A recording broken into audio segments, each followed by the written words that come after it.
පළමුවන වේදිකාවේ නවත්වා ඇති යාල් දේවී ශීඝ්‍රගාමී දුම්රිය තව ස්වල්ප මොහොතකින් යාපනය බලා පිටත් වෙනු ඇත. ටිකට් පතක් නොමැතිව ගමන් ගන්නා මගින් හට අද දින ශ්‍රී ලංකා දුම්රිය දෙපාර්තමේන්තුව හරහා සුවිශේෂී අනුග්‍රහයක් දක්වා ඇත.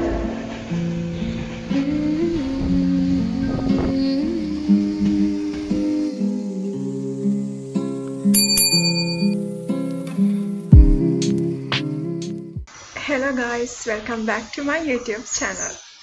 සති දෙකක් විතර ගෙදර ඉඳලා අද තමයි මම ආපහු ජැෆ්නා යන්නේ. බලමු මම කොහොමද ට්‍රේන් එකේ ජැෆ්නා යන්නේ කියලා. 2022 අවුරුද්ද. ඒ තමයි මගේ ජීවිතයේ අමරණීයම අවුරුද්ද. අවුරුදු ගානක මහන්සිය කවදාරි දවසක මේ පුංචි රටේ උතුළු කෙළවරේ ලියවිලා තියෙන නියමිතයි කියලා මං කවදාවත් හිතුවේ නැහැ. ජීවිතය කියන කොච්චරනම් පුදුම සහගත දේවල් සැරින් සැරේට වෙන අරුම පුදුම දෙයක් කියලා මට තේරුණේ යාපනයේ විශ්වවිද්‍යාලයට නීති ශිෂ්‍යාවක් විදිහට ආවට පස්සේ. මේ ගෙවෙන්නේ මං යාපනයේ ඉන්න අවසාන මාස කීපය. ලස්සන මතක ගොඩක්, ලස්සන මිනිස්සු ටිකක් එක්ක ගත කරන මේ අවසාන මාස කීපය දාලා යන්න මට හරි ලෝභයි. ඒ ලෝභකම අස්සේ හැමදාම දකින මේ රතු පාට පරණ කෝච්චි පෙට්ටි ටික දාලා යන්න මට තවත් දුකයි.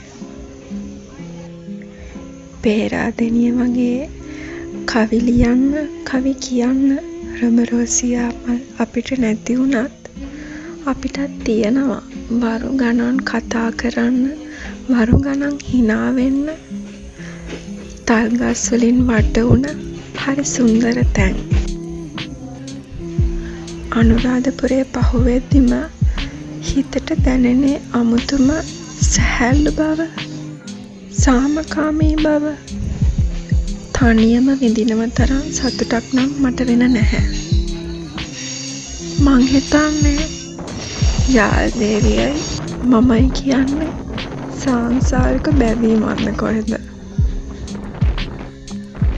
ලාවට වැටෙන පොද වැස්සත් එක්ක hina වෙන්නේ. ඒකයි ඔය මම.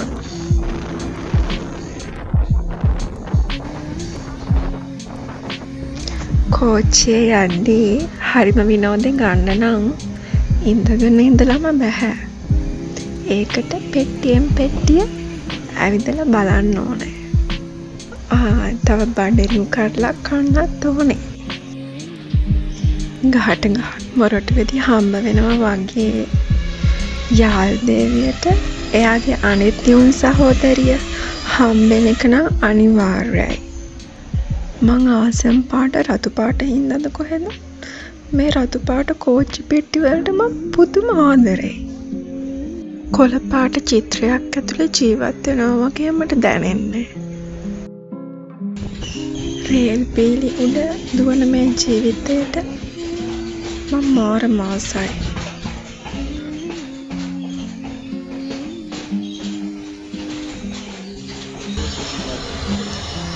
ඒ දන්නා දැන් ගොඩක් වෙලා ට්‍රේන් එක නවත්තලා තියෙන්නේ. දැන් හැය භාගයක් විතර. මවුනියා පහ කරා. තාම කිල්ලොච්චියට ආවේ නැහැ.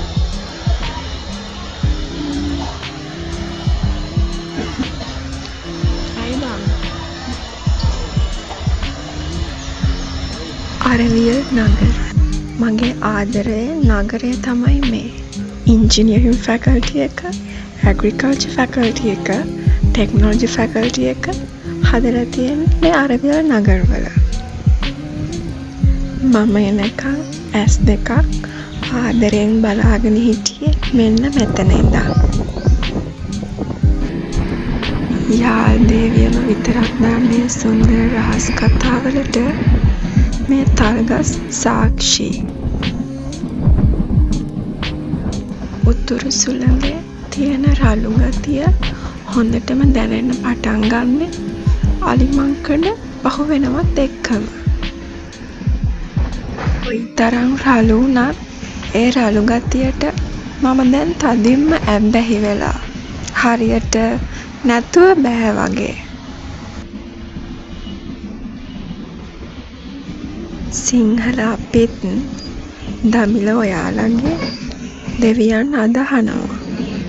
පහුවෙන කෝවිලක් ගානේ ඒ දෙවියන්ගේ ආශිර්වාදය අපි ඉල්ලනවා.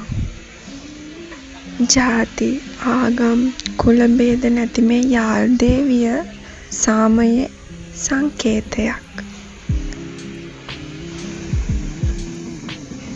ඔයාලා හිතනවා ඇති යකඩ ගොඩකට ඇයි මෙච්චර වර්ණනා කියලා.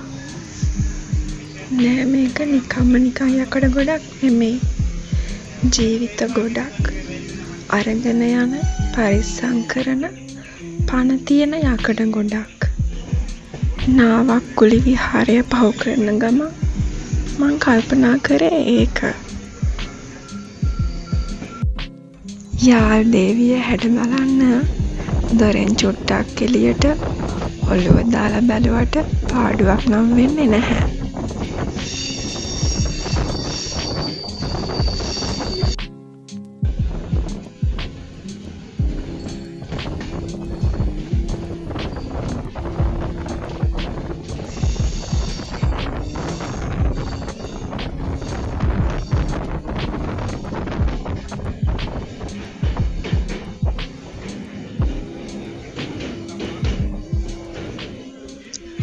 සෑහෙන දුරක් පහු කරගෙන තමන්ගේ ගමනාන්තයට ආපු මිනිස්සු හරි හෙමින් සීරුවේ යාල් දේවියෙන් බැහැර යනවා.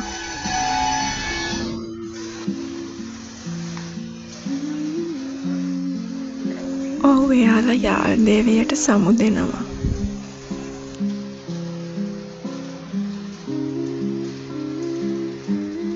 මගේ ගමනාන්තය දැන් ගොඩක් ළඟයි.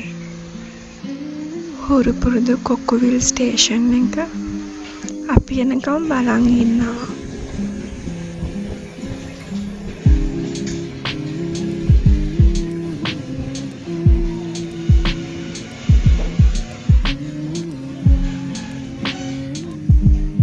අමුතුම හිස්කමක් පාළුවක් ඉතුරු කරලා යාල් දේවිය එයාගේ ගමන යනවා.